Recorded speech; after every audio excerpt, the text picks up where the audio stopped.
সেদিন আমি শুধু সাধারণ ম্যাচ খেলছিলাম। সত্যি বলতে অনেক বিরক্ত লাগছিল। একই ফাইট, একই জয়, সব কিছু যেন বারবার রিপিট হচ্ছিল। হঠাৎ খেয়াল করলাম একজন প্লেয়ার বারবার আমার ম্যাচ স্পেক্টেট করছে।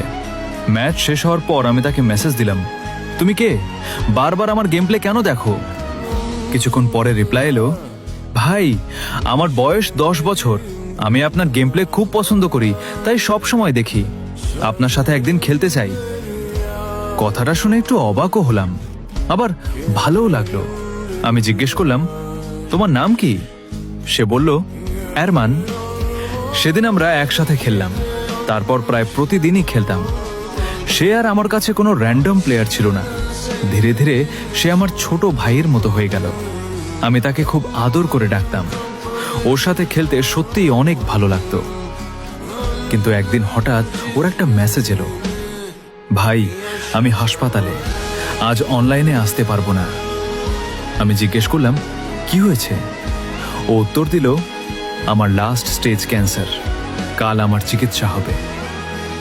মুহূর্তের জন্য আমি কি বলবো বুঝতে পারিনি। শুধু লিখেছিলাম, সব ঠিক হয়ে যাবে, কোনো টেনশন নিও না, আমি অপেক্ষা করব। সেদিন খুব তাড়াতাড়ি গেম বন্ধ করে দিলাম। মনে মনে শুধু ওর জন্য দোয়া করছিলাম। একদিন গেল, 2 দিন, 3 দিন, 1 সপ্তাহ। প্রতিদিন গেম ওপেন করতাম, লবিতে তাকিয়ে থাকতাম। মনে হতো এই বুঝি আরমান অনলাইনে আসবে, কিন্তু সে আর এলো না। প্রায় 10 দিন পরে হঠাৎ একটি ফ্রেন্ড রিকোয়েস্ট এলো। আমি খুব খুশি হয়ে সঙ্গে সঙ্গে অ্যাকসেপ্ট করলাম। বললাম, কোথায় ছিলে ছোট্ট?